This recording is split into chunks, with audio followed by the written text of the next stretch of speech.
44비치 팟캐스트는 클라우드 프로그래밍 IT 소식을 다루는 개발자들의 방송입니다. 구독과 좋아요 눌러주세요. 안녕하세요. 44비치 팟캐스트 157화 시작하겠습니다. 와, 네. 만세. 오늘은 8월 첫날이라서 후원자 명단을 말씀드리고 시작하겠습니다. 저희 페이트리온에서 정기 후원해주고 계시는 분들인데요.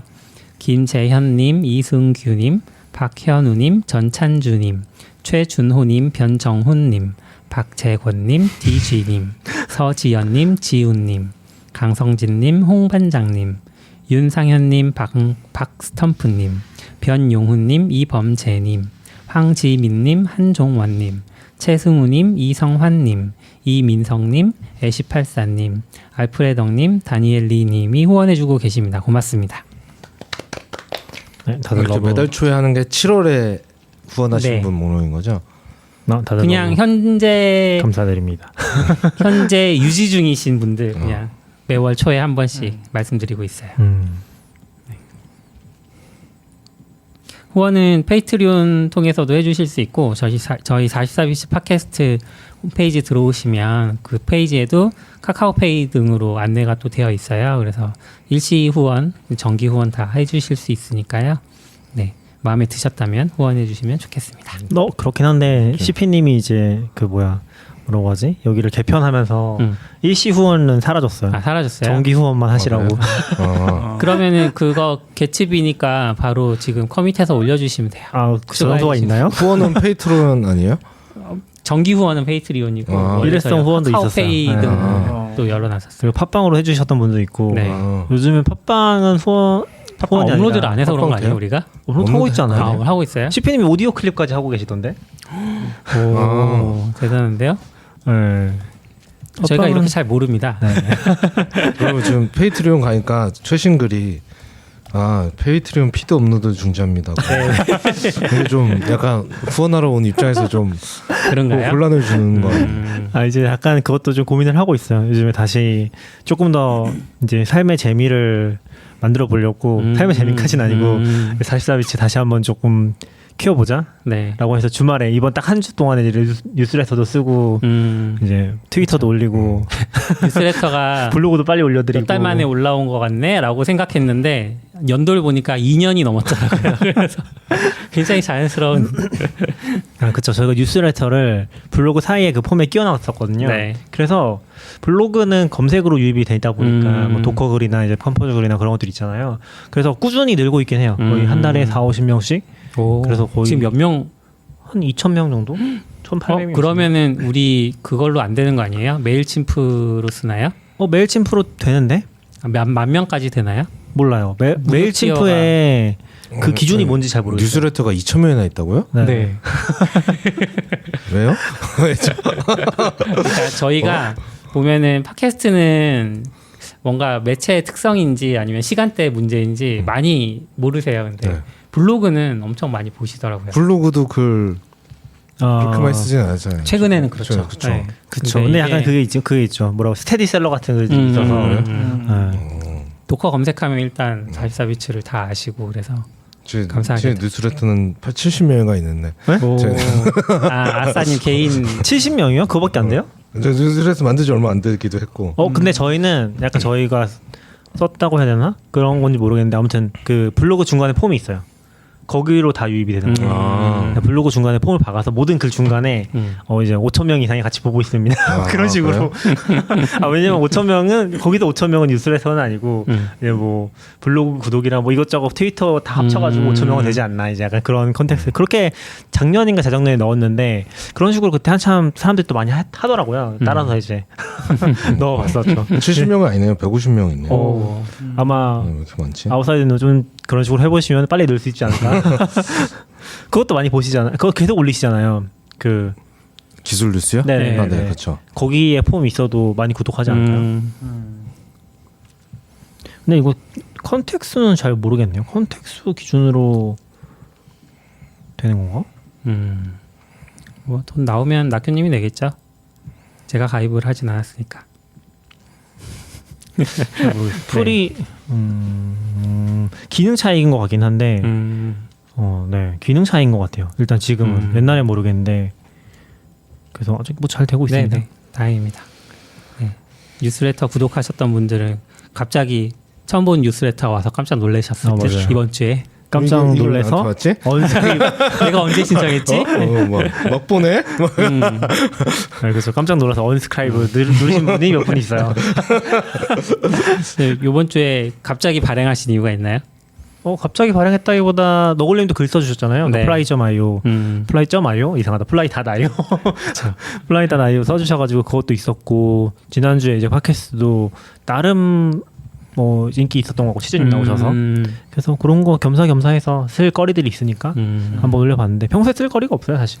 예전에는 한참 이제 지금 아웃사이더님 하시는 것처럼 뭔가 기사거리들 모아서 트위터도 사실 이제 트위터에 올리고 네. 그런 것들 모아서 보내주려고 했었는데 엄청 힘들더라고요. 이거 사람이 할지 못되는 것 같아. 힘들어요. 네, 여기 지금 아웃사이더님도 너무 대단한 것 같고 그 빅뉴스 짱인 것 같아. 네, 해보면은 이거 할 수가 없어. 이거 시간이 한두 시간 가지고는 택도 없더라고요. 사실 요즘은 빅뉴스가 있는데 중복해서 굳이 할 필요가 있는가 생각을 좀 하고 있죠.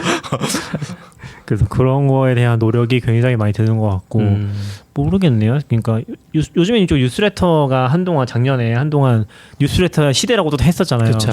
한동안 뭐 RSS 유행하다가 이제 그거 싹 서브스크랩. 사라지고 다시 뉴스레터 한참 유행하다. 이제 좀 시들해진 것 같기도 한데 모르겠네요. 그때 한참 또 막 뉴스레터로 비즈니스도 많이 나왔으니까 그죠. 돈이 되나?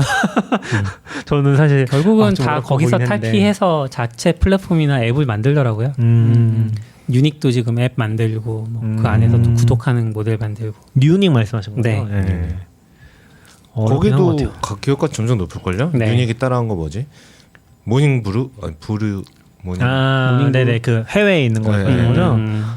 저도- 정말 이거 이런 말 너무 너무 쉽게 했네요. 진짜 따라했는지 모르지만 컨셉이 좀 비슷한. 네. 컨셉 그쵸. 근데 그런 것들이 되게 많이 나왔어서 그리고 그런 게 유행한다고 하면서 또 언론사들에서 비슷한 거 되게 많이 만들었잖아요. 비슷한 포맷이라고 해야 되나? 그쵸. 그리고 약간 좀 또 반대쪽에서 뉴딩도 그렇긴 한데 인사이트 프락에 뭔가 글 써주는 것도 유행했었고 다양하게 나왔던 것 같아요. 그 시대가 좀 그런 거 헷갈리는 것 같아요. 원래 있었고 RSS가 유행해서 저는 아직도 RSS 쓰지만 RSS를 하는데 RSS는 죽었잖아요. 그리고 뉴스레터가 죽지 떴어요. 않았습니다. 네, 뉴스레터가 쓰고 했는데 뉴스레터가 저 메일로 받는 게 좀 짜증나더라고요. 많아지니까. 그러니까 RSS 서비스가 뉴스레터 구독하는 기능을 만들어주고 네, 그러니까 구독하게 하면 이메일을 제너레이트 해줘요. 이메일을 그리고 그걸 넣고 거기다 가입시키면 글로 오고 최고다. 거기서 이제 승인 메일도 글로 링크가 오니까 이렇게 하거든요. 그러면 다시 RSS 아니야? 약간 이런. 이거 뭐지? 약간. 지금 근데 결국 RSS가 나왔던 거 옛날 뉴스레터 이메일로 모든 걸 다 하려고 하다가 이제 이메일함이 엉망진창이 되니까 이 중에서 정보성은 좀 빼보자라는 게 하면서 RSS도 뭐 유행을 했던 것 같고 근데 RSS를 계속 점점 추가하다 보니까 뭐 5분에 하나씩 노티가 날아오기 시작하고 그래서 옛날 신문처럼 하루에 한 번씩 받았으면 좋겠다 해서 다시 뉴스레터로 돌아왔다가 이거 그냥 다 매번 이렇게 왔다 갔다 하는 것 같아요. 생각해보면 약간 그 뉴스레터 유행하기 전 시점에는 RSS 망하면서 위클리가 또 엄청 유행했던 것 같아요. 위클리? 위클리 뭐 해가지고 위클리 레일즈 해가지고 사례가 좋은지 모르겠지만 위클리 파이썬 막 이런 것들이 되게 한동안 유행하다가 그러다가 이제 RSS로 사그러들고 뉴스레터 시대가 잠깐 왔다고 했다가 또 다시 RSS. 저도 이제 막 RSS 끝났다고 하니까 좀 슬프긴 한데 저는 막 RSS 없는 페이지 RSS 만들어가지고 구독하고 되게 많이 그거는 당연히 해야 할 일입니다. 잘 안 만들어져요, 근데. 엄밀히 말하면 걔네가 만들었어야 됐던 거를 걔네가 안 하니까 어쩔 수 없이 우리가 하는 거지. 그쵸. 내가 왜 그 사이트에 매일같이 들어가가지고 트래픽을 유발시키겠습니까? 그런 것들 재밌는 것 같아요. 뉴스레터 요즘에는 어떤지 모르겠네요. 네. 그런 애들을 또 신기했던 게 뭐 한참 또 그런 마케팅이라고 해야 되나 포지션이 잘하는 뉴스레터들 뭐 10만 20만 쉽게 넘었잖아요. 네. 저 요번에 이제 고스트 블로그 좀 업데이트를 하려고 개인 블로그를 알아보다 보니까 고스트 서비스 자체적으로 뉴스레터 기능도 엄청 많이 넣어놨더라고요 이미. 그래서 오히려 RSS 버튼은 없어 이제. 예전에는 RSS 버튼이 항상 구석 어디인가 있었거든요. 네, 버튼은 기본적으로 사라지고 그리고 그 뉴스레터를 보낼 수 있고 그리고 그 스트라이프 연동을 붙여놔서 연동하면 이제 멤버십한테 보내는 그런 거 따로 네. 설정하고 이런 게 되어 있더라고요. 그래서 콘텐츠 제작자들이 뉴스레터로 많이 넘어가거나 하지 않았나. 저는 결국은 뉴스레터로 갈 것 같아요. 그러니까 이게 유튜브도 뭐 멤버십 같은 거 있는 것처럼 누구나 볼 수 있는 거랑 아닌 거를 구분하기 위해서는 RSS로는 안 되니까. 저도 그거는 못 하겠더라고요. 그러니까 약간 블로그를 뉴스레터로 한다고 해도 그 뉴스레터 기능이 따로 있는 게 아니잖아요. 그냥 RSS 뉴스레터가 된 거잖아요. 그렇다고 볼 수 있죠. 근데 이제 이렇게 했을 때 문제는 글 발행할 때마다 메일이 가잖아요.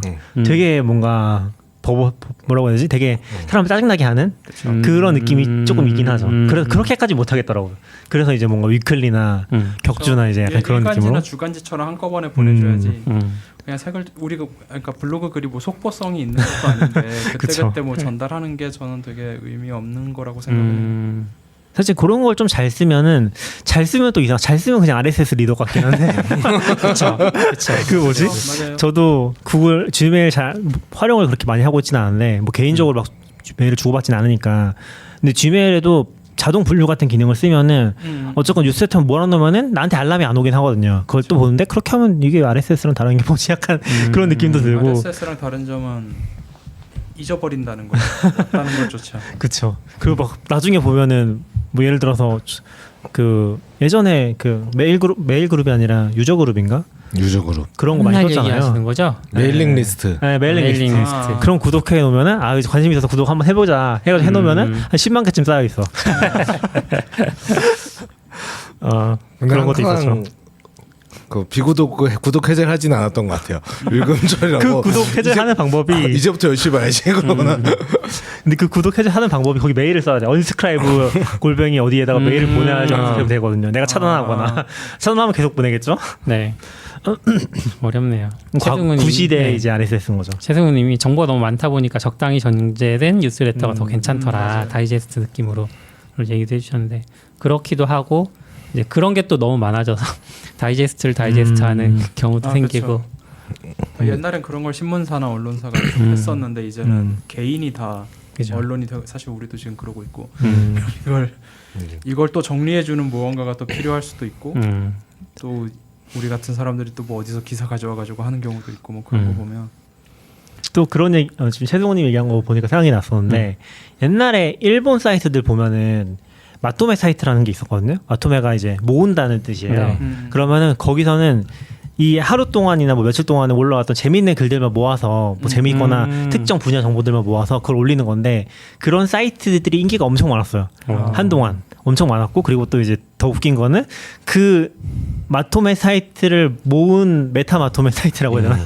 그런 것들이 또 엄청 유행하고 그런 시대가 있었던 것 같아요. 그러고 보니까 완전 옛날이긴 한데 뭐 RSS 유행하던 그런 시점이니까. 네. 검색 엔진이 좀 그렇게 막 발전하지 않았을 때는 막 맞아요. 뭔가 사이트 모음집들이 있고 사이트 모음집을 모아놓은 사이트가 그쵸. 블로그 스피어가 있었죠. 한때 블로그 스피어. 그 우리나라 오래된 창업한 말이다. 것도 있었는데. 네. 블로그 스피어 이게 뭐예요? 블로그들 모아놓는 어떤 사이트. 올블로그 같은 거? 네, 올블로그. 올블로그가 블로그 사이트의 대표적인 것 중 하나죠. 사실 근데 좀 저는 근데 거꾸로 좀 얘기를 해보면은 구독 문화가 발전하니까 전 최근에 느낀 건데 지금 블로그를 하려면은 네이버 블로그밖에 없긴 하더라고요. 그래요? 근데 제가 느낀 거는 제가 요 딴 얘기긴 한데 유튜브가 플랫폼 파워가 있잖아요. 그래서 결국에 컨텐츠 제작자들이 고민하다가 유튜브로 가거든요. 내가 뭐 글을 쓰건 뭐라고 상관없이 돈을 좀 벌고 싶다라고 하면은 유튜브밖에 갈 데가 없어요. 근데 돈이랑은 좀 거리가 있긴 한데 네이버 블로그로 돈 벌기 힘드니까. 근데 지금 뭔가 사람들이 내 블로그를 봐주길 원한다면은 제가 느낄 때는 한국에 네이버 블로그밖에 없는 것 같아요. 왜냐하면 네이버 블로그에는 구독 시스템이 있고 거기에 사람이 많거든요. 그럼 구독을 하는데 이게 네이버 밖에 있잖아요. 티스토리나 보스를 쓰잖아요. 아무도 구독을 하는지 안 하는지도 알 수 없고 그리고 RSS 뭐 망해가기 때문에 더더욱이 이제 좀 뭔가 고립된 느낌? 그런 관점에서 봤을 때 메타 블로그 같은 게 다 망해버리고 그거를 모아줄 수 있는 게 이제 없고 그나마 뭐 티스토리나 브런치나 이런 애들이 그런 것들 하려고 했는데 거긴 또 성향이 되게 다르고 마이너한 부분이 있잖아요. 그러니까 네이버 블로그로 사람들이 결과적으로 가는 게 이해가 되긴 하더라고요. 왜냐면 저는 투자 블로그 같은 거 보는데 다 투자 블로그도 다 네이버 있어요. 근데 문제는 네이버 블로그에 있으면 밖에서 검색이 안 돼. 구글에서 검색이 안 돼. 돼요. 밖에서 검색하는 거 옵션은 다 요즘 킬 수 있어서. 아 그런가요? 예, 요즘은 구글에서도 다 나오고 요즘엔 구글에서 검색해 보면 그래도 네이버도 많이 나와요. 그러니까 예전에는 뭐 네이버가 겁이 많았던 뭐가 됐든 이제 열 수 없다 이런 거였는데 요즘에는 잘 열더라고요. 그럼 또 다행이긴 하죠. 그러면 44비치 블로그도 이제 네이버로 가야 되니까. 그건 아닌 것 같긴 한데. 그러니까 기술은 그나마 괜찮아요. 기술은 네네. 뭔가 그 밖에 있는 사람들이 많으니까. 근데 뭔가 분야들이 있다고 했을 때 자기 분야가 있거나 하면은 네이버밖에 갈 데가 없는 것 같아요. 제가 느낄 때는 지금은. 그래서 저도 네이버 블로그 진짜 싫어하지만 뭐 개인적인 감정입니다. 개인적인 감정이고 왜냐면 여러 가지 이유가 있어요. 네이버 블로그가 약간 CRM으로서의 가치가 좀 많이 떨어져요. 그러니까 글을 일괄 편집하거나 그런 게 안 되거든요. 근데 그게 최근에 생겼더라고요. 어드민 메뉴에 없고 내 블로그에 보면 글 목록이 있잖아. 5개씩 나오는 거. 거기에 생겼더라고요. 그래서 깜짝 놀랐어. 심지어 잘 알려지지도 않았고 그것 때문에 정말 싫어했는데 그런 기능 하나가 좀 생겼었고 그리고 또 좀 불편한 것들이 많아서 저는 기능인지 모르겠는데 뭐 쓴 사람마다 다르겠지만 그 가운데 글이 몰려 있는 게 싫어요. 사진 놓고 가운데 이렇게 한 두세 단 한 줄에 한 두세 단어씩 이렇게 있고 이렇게 이거 읽기도 너무 힘들고 왜 이렇게 글을 쓰는 거지? 네이버 블로그 스타일이죠. 네, 그렇죠. 이걸 문단으로 안 하고 싸이월드 이게- 스타일이 네이버 블로그로 오면서 그렇게 된 거 아니에요? 약간 그렇게 이해하고 있었는데. 그러니까 약간 정보가 없는데 글을 부풀리기 위한 그런 느낌의 그런 스타일의 글이 유행했는데 갑자기 이모지 나오고 막 이렇게 그게 제가 느낄 때는 그게 유행했던 거는 네이버의 어떤 랭킹 방식 때문이라고 생각하거든요. 그런 글도 올라갈 수 있으니까 그랬던 건데 지금 또 재밌는 거는 이거는 뭐 아시는 분들은 다 아시겠지만 블로그판은 이제 사람들이 깨닫기 시작했어요. 구글에 최적화할 수 있다는 거를. 구글에 적당한 어떤 콘텐츠를 맞추면 올릴 수 있다는 걸 깨닫기 시작해서 뭐 예를 들면 저는 그게 대표적인 사례가 W3C라고 해야 되나? 뭐라고 해야 되죠? 그 W3 스쿨. 네, W3 스쿨이라고 생각해요. 네. 그런 데가 이제 그런 이제 장난 아니죠. 구글을 해킹할 수 있는 해킹해서 그렇죠. 뭐 해킹이라고 하면 이상한데 약간 구글에서 공략할 수 있는 검색이 잘 되는 방식으로 맞아요. 모든 거를 만든. 그리고 요즘에 구글에 걸리는 일반적인 글들의 블로그를 보면은 그런 스타일을 체득을 했어. 제가 봤을 때. 그런 글들이 굉장히 많이 올라오고 그러다 보니까 제가 봤을 때 베이스라인이 되게 많이 올라갔어요. 글들의 베이스라인이 되게 많이 올라갔는데 정보성이라고 해야 되나? 좀 떨어지긴 하죠. 그래서 이제 구글 회의론이 나오는 게 레딧을 붙여라. 클리앙을 붙여라. 뭐 그런 MDN을 붙여라. 그쵸. 제가 뭔가 키워드를 붙여서 오랜 고민이었죠. 왜 MDN은 도저히 검색이 안 W3 되는가. 스쿨을 못 넣어봤어? 그죠.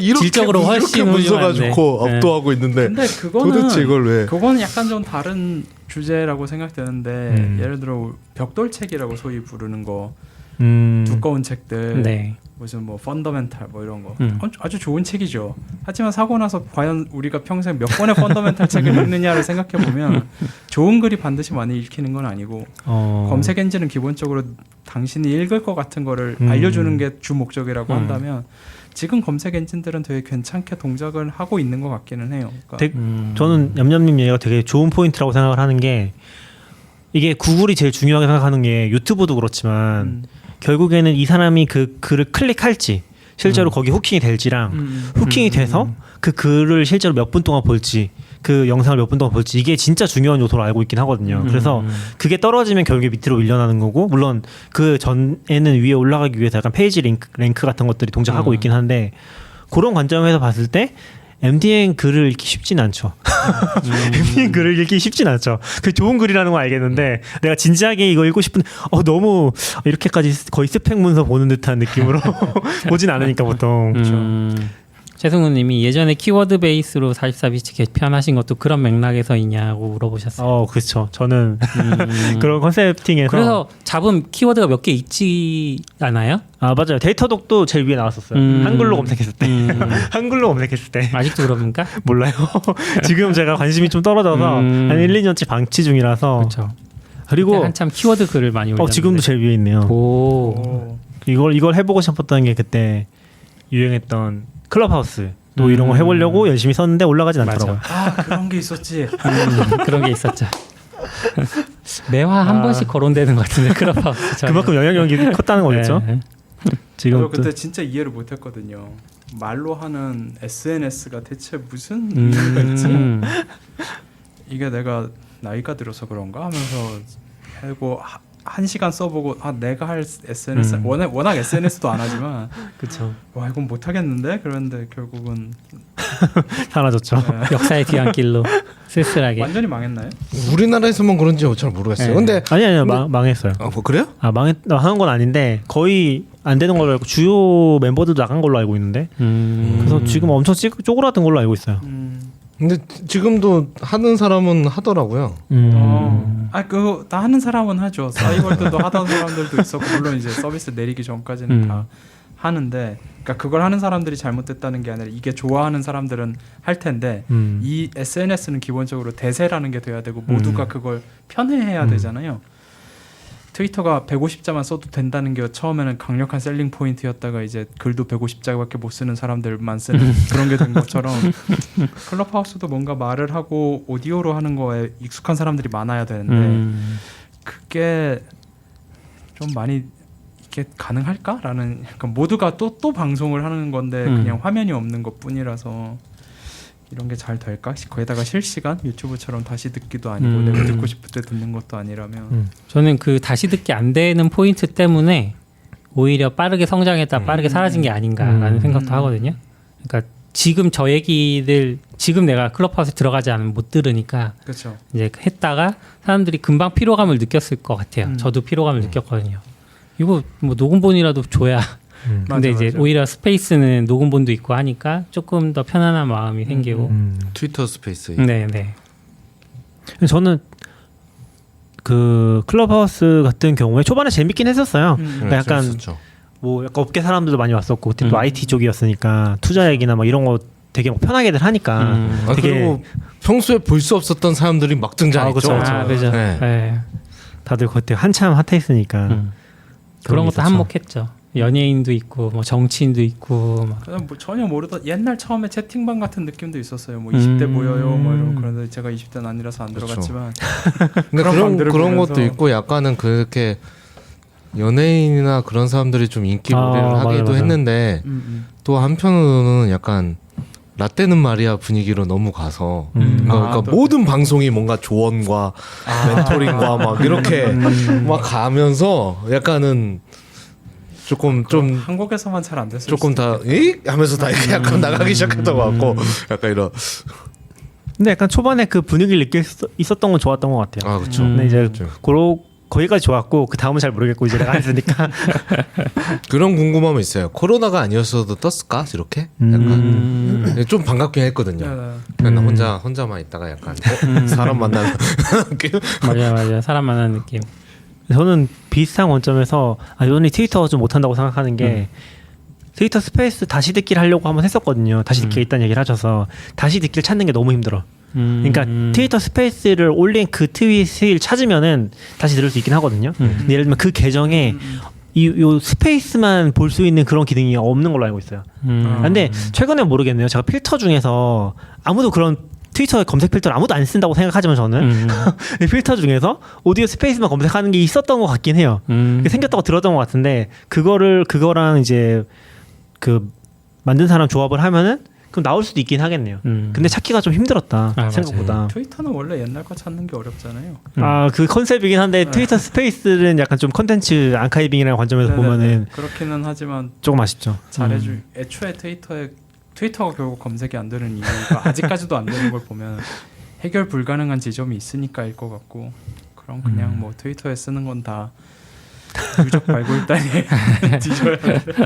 근데 요즘에는 검색 그렇게 잘 안 되진 않아요. 잘 되는데 나름. 네. 저도 괜찮은데. 그래요? 만족. 많이 좋아진 것 같아요. 안 쓴지 페북보다는 너무 훨씬 나은 느낌. 페북은 사실 검색이 왜 있나 싶을 정도로 안 되는 것 같아요. 약간. 저는 페북의 검색도 검색인데 트위터도 제 걸 아카이브 해서 거기서 또 한번 검색을 하거든요.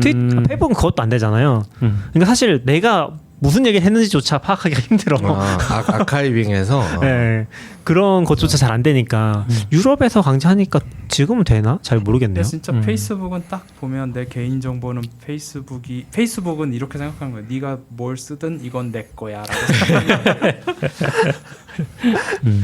저작권이 너에게 있지 않아. 약간 이렇게 거의 선언하는 듯한 회사라서 좀 싫어해요. 저는 좀이 아니긴 한데 거의. 그래도 얼마 전에 약관 무리하게 개정하려다가 좀 한 발 물러선 것 같더라고요. 취소했다는 것 같다는데요. 그 정도 하면 협상하다 보면 반쯤 가겠지 이러고 시작한 거 아닐까요? 그럴 수 있어. 저는 그것도 이미 깜짝 동의를 놀랐어요. 해버려서. 아니, 진짜 깜짝 놀랐어. 이 동의하지 않으면 사용할 수 없습니다라고. 그죠. 저 로그인 안 한 지 2년이 넘어서 저도 요즘에는 거의 안 쓰긴 하는데 가끔씩 들어갔던 것 같아요. 페이스북에 2년 전에 들어갔던 것도 오큘러스 때문인 것 같아요. 음. 그 잠깐 써본 오늘 얘기를 좀 산만하게 하고 있긴 한데 네. 네. 뭐 벌써 30분 요거 하나 더 지났네요. 얘기하실래요? 더 라인? 요거 네네. 뭔지 잘 몰라서 네. 저는. 이게 정확하게 주체가 어느 국가인지 사우디겠죠 아마. 사우디아라비아가 이제 미래형 직선 도시라고 해서 더 라인이라는 이름을 붙인 그런 인공 도시를 만들겠다는 네. 발표를 했는데 모든 도시는 인공이죠. 아 그러네요. 아 네. 영향이 역시 그래서 저 순간 궁금해하고 있어요. 인공 도시가 뭐지?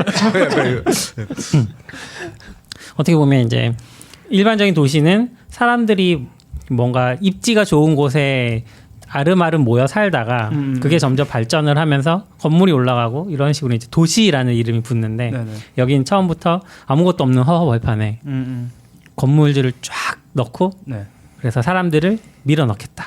이런 컨셉인 거고 좀 재미있는 것들이 많아요. 아무래도 이제 요즘 짓는 건물이다 보니까 자동화도 많이 되어 있고 또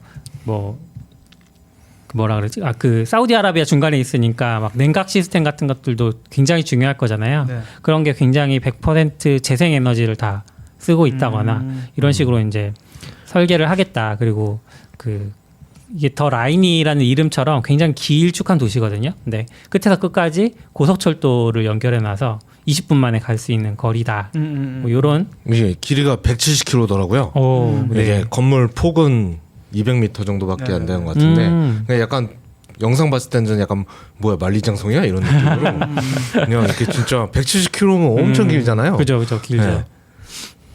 그래서 900만 명이 수용된다고 합니다. 와 지금 예전에 심시티 2000이란 게임에 보면 엄청 고층 빌딩 하나 짓는 그런 게 있어요. 네네. 엄청 돈 많이 들여서 거기에 이제 사람들 그 내부는 우리가 도시 계획을 할 수가 없어요. 거기는 그냥 그 건물 하나가 마치 거기에 뭐 주거지구, 상업지구, 공업지구가 있는 것처럼 동작하는 건물을 하나 짓는 건데 지금 그 컨셉이랑 비슷한 게 지금 나온 건가?라는. 네네.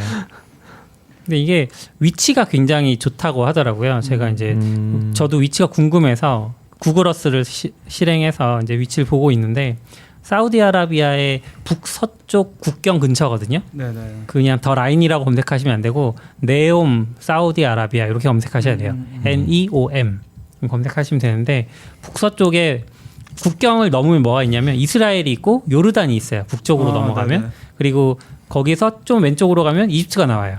그러니까 유명한 관광 상품은 다 몰려 있는 곳이죠. 그래서 여기가 굉장히 이렇게 다니기도 그러니까 네옴에다가 거처를 잡고 그다음에 근처를 계속 왔다 갔다 하면서 관광하는 그런 관광객들도 노린 게 아니냐. 근데 또 이거 사이트 와서 들어와서 보니까 네. 일단 뭐 컨셉 사진이기도 하고 한데 네. 저 허허벌판에 지어지는 모습을 보니까 되게 기독교 성지 같은 느낌이 드는 네. 그런 이슬람 것도 성지가 있을 될 수 수도 있고. 있겠죠. 네, 그런 것도 노리고 있을 수 있고. 근데 확실히 지방 도시 소멸 뭐 이런 얘기 나오면서 그 아까 얘기했던 심시티에서 있던 그 건물 생각을 종종 했거든요. 이렇게 다 모여서 살게 되려나? 그런 식의 이게 그런 거의 첫 시도일 수도 있고. 근데 규모가 엄청나네요. 높이는 네, 500m에 맞아요. 넓이가 200m면 영상 버전을 보시면은 조금 더 이렇게 와닿는 그런 느낌이 있다고 해서 영상 링크는 지금 제가 예. 올렸습니다. 영상 멋지게 만들긴 하셨더라고요. 예. 네. 실제 뭐 아직 뭐 지은 것 같진 않던데. 그렇죠. 네. 이건 이제 그 홈페이지 가서 보시는 그 사진은 컨셉이에요. 그래서 이제 컨셉카랑 실제 양산형 모델이랑 약간 다르잖아요. 그런 게 좀 있습니다. 저는 500m가 가능한가 해서 검색해 보니까 롯데월드 타워가 555m네요. 그럼 63 그만한 거를 지금 그거를 이제 이렇게 길게 엄청 높군요. 그렇게 생각하니까 엄청 높네. 63 빌딩이 2배고요. 일단 높이가 대단하네요. 그거를 뭐야 이게 그걸 갖고 200m를 또 그렇게 가니 200m 폭에 있는 거를 그렇죠. 200m 폭이죠. 길이가 170이니까 뭐 이건 어마어마한죠. 저는 이제 조금 생각해 보면 좋겠는 포인트는 그러면은 만약에 발전소 같은 것들은 이제 요 도시만을 위해서 네. 뭔가 제공하지 않으면 조금 위험하지 않을까? 용량이 딸리지 않을까? 이런 생각도 들고. 그렇게 가겠죠. 예, 근데 한 개면은 이게 이제 그 불안하잖아요. 그러니까 이제 이중화를 해야 되는 이중화는 해야 될 거고. 네. 그런 게 또 되게 많지 않을까?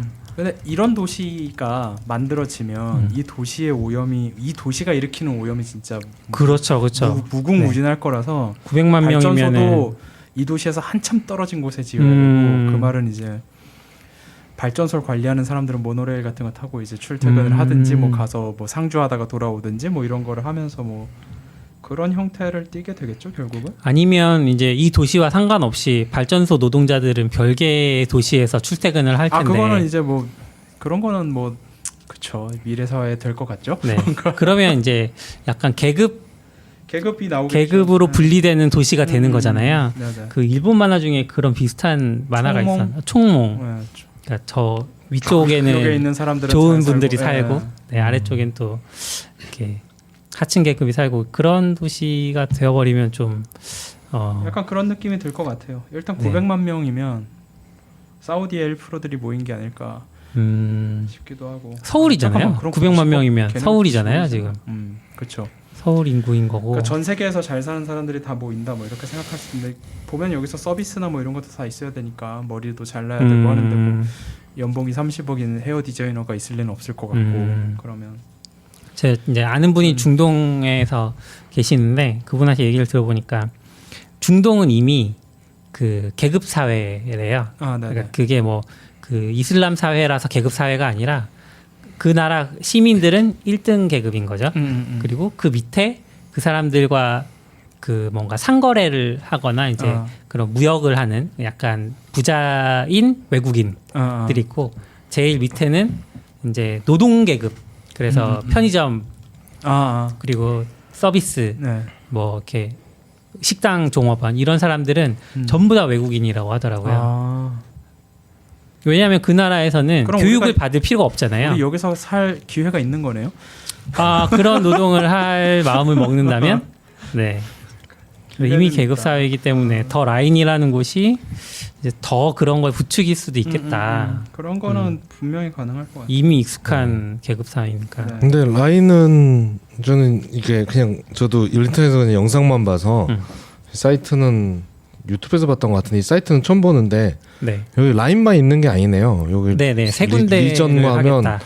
뭐 트로제나 뭐 옥사곤 해가지고 근데 다들 보면 이런 게 지어질 수 있다고 같은 느낌의 셋다 그래서 약간 전 지금 순간 약간의 의심이 제 마음속을 이 중에 저는 한두 개는 약간 이 사람 마인크래프트를 너무 많이 했는데 라는 느낌이 드는 그런 부분도 좀 있고 이 컨셉을 만드는데 너무 체력을 다하시지 않았을까라는 걱정이 살짝 되긴 하네. 이게 왜 하나만 해도 엄청 큰 이 네오미죠 뭔진 모르겠는데 하나만 해도 엄청난 맞아요. 규모인데 네, 엄청난 규모죠. 이게 세 개나 된다고? 아니면 뭐 이게 사우디가 생각하는 온난화에 대한 그들만의 대비책일 수도 있죠.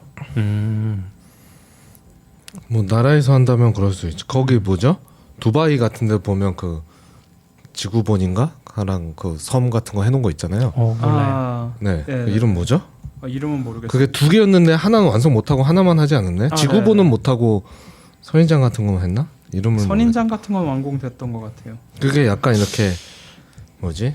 보통 자기 숙소가 다 해변 앞에 있길 원하잖아요. 네, 네. 그러니까 섬을 이렇게 약간 인공섬처럼 그 나무 가지처럼 이렇게 쭉 해서 모든 집이 자기 앞에는 바다가 있는 거죠. 너무 좋다. 그렇게 만들었고 하나는 원래는 컨셉 사진에는 지구본 모양도 있었거든요. 섬을 지구 모양을 다 지도 세계 지도로 해서 하는 것도 있었. 너무 부러워 마세요. 20년 뒤에는 다 잠겨 있을 거예요.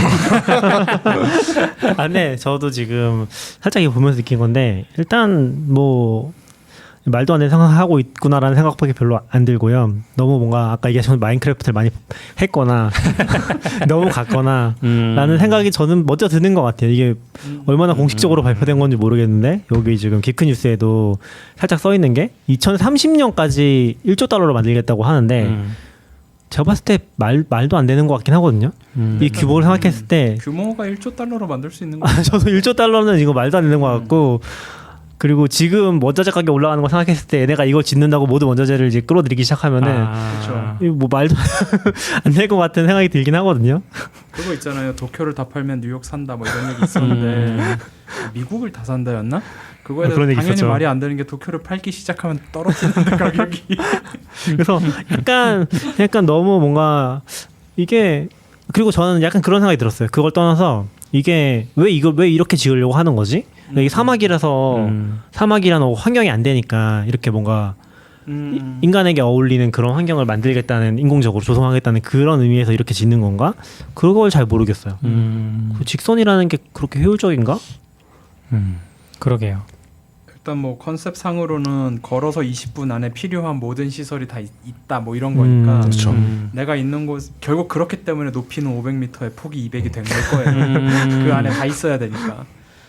그 다음 근데 문제는 그 다음인 거죠. 그래서 그 다음엔 평생 그 건물 안에서만 사는 건가? 안에 도로도 없고 뭐 아무것도 없다는 거는 바로 옆 어떻게 보면 20분 단위 거리가 뭐 하나 우리로 치면 하나의 아파트 단지라고 하면 옆 아파트 단지는 거의 사실상 못 가는 거의 그런 규모 같은데 이게 얼마나 의미가 있을까?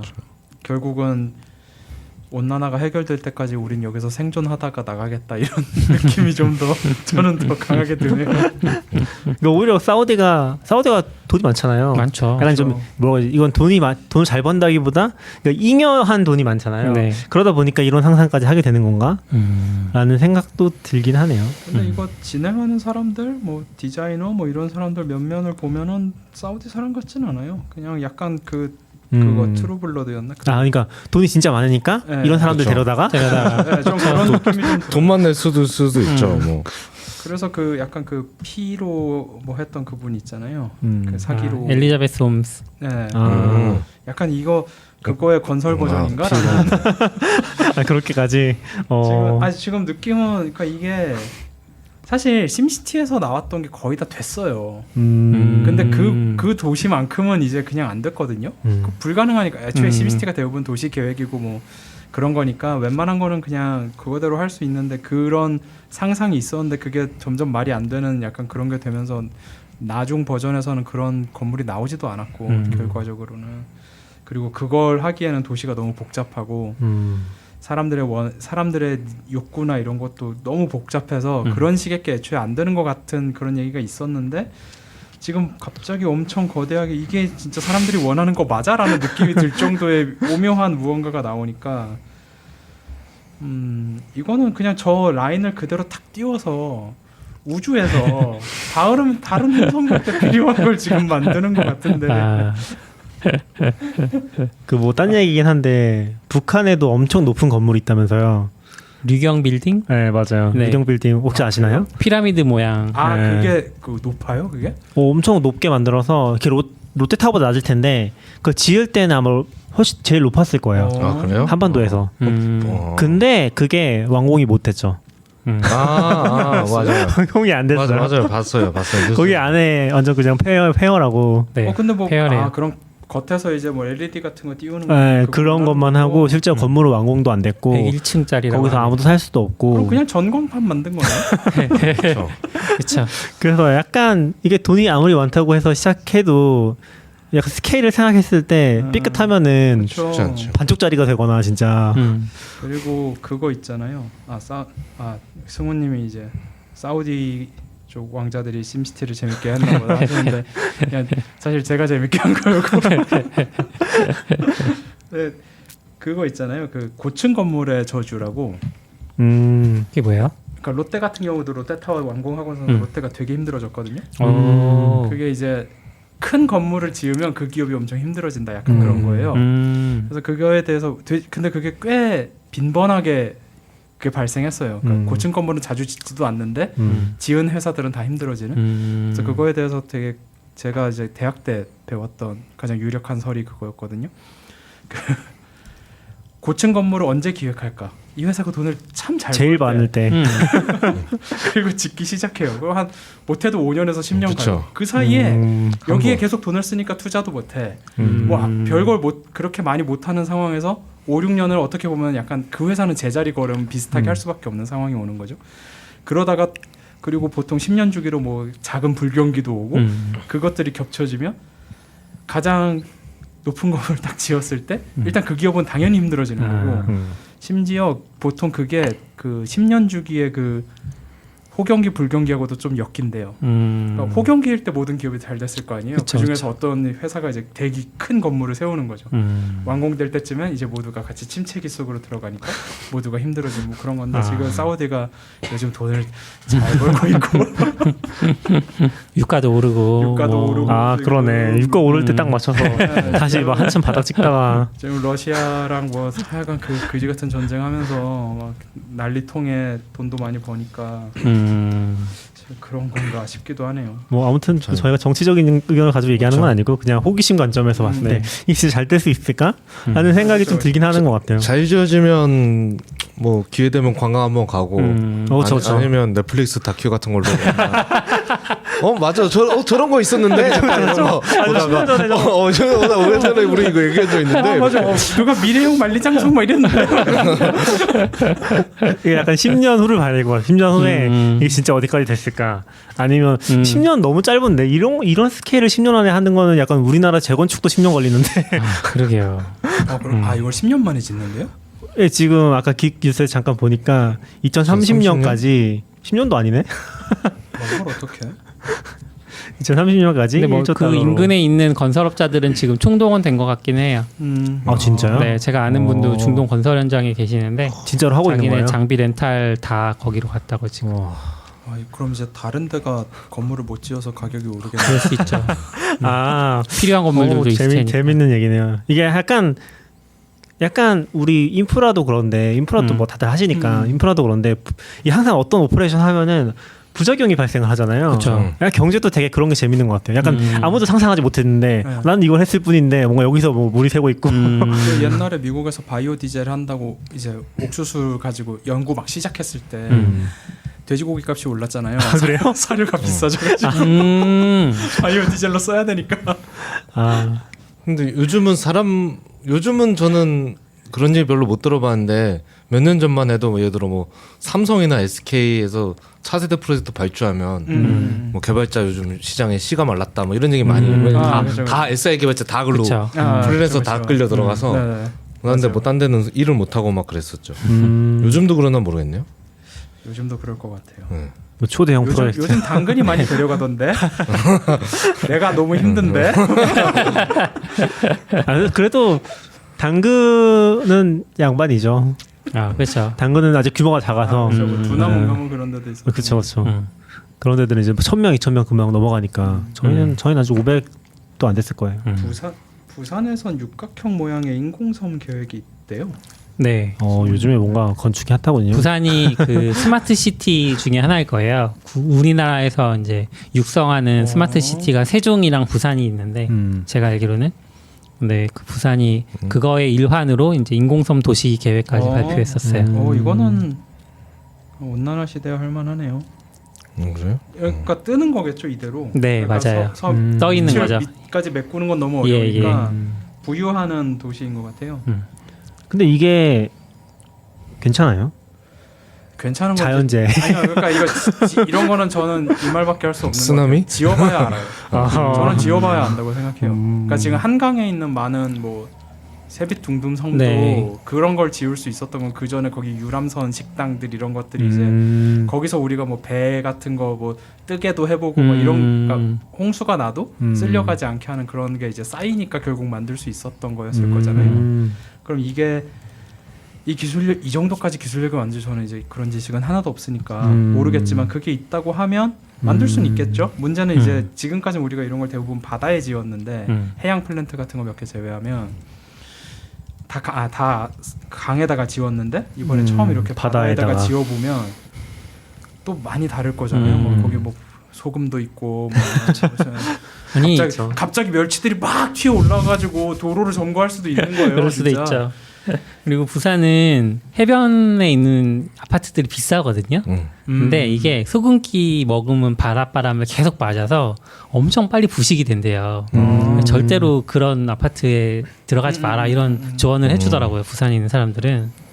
아, 이거 승우님이 얘기해 주신 거군요. 네네. 네. 근데 저도 그러니까 약간 요 정도면 귀여운 것 같아요. 그러니까 약간 사우디에서 말하는 거랑 여기서 말하는 거, 요 정도면은 뭐 그래도 1만 명 정도 뭐 해볼 수 있지 않을까? 약간 귀여운 것 같은 느낌인데 이제 부산에서 갑자기 이제 막 100만 명을 수용할 수 있는 이런 거 만든다고 하면 이게 뭐지? 약간 그런 느낌이잖아요. 예를 들면은 맞아.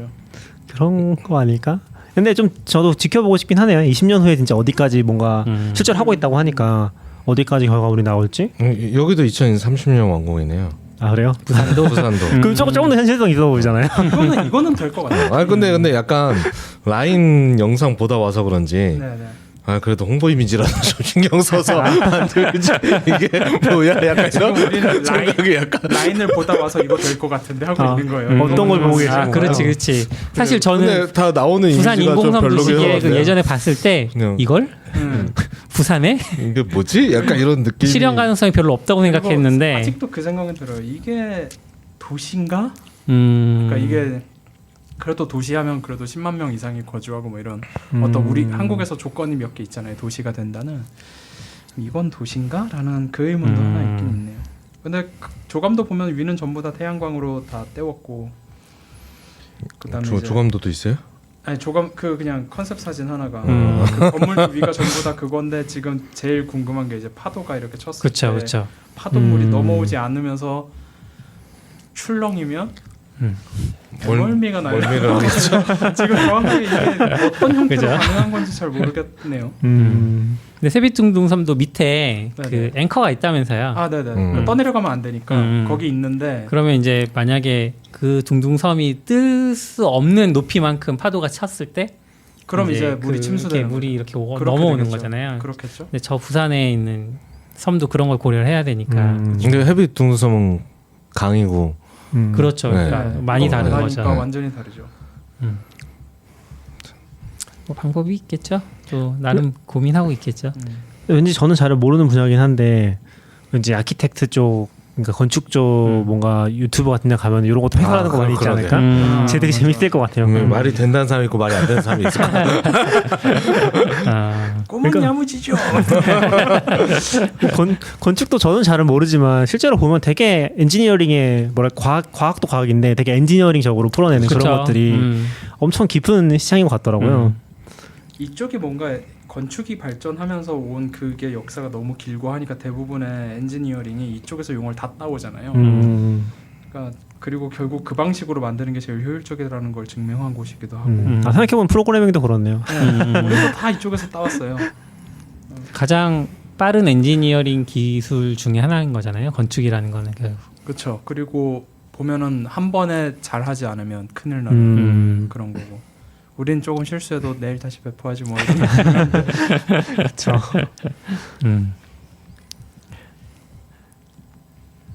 네, 그런 일들이 하나가 있었죠. 와.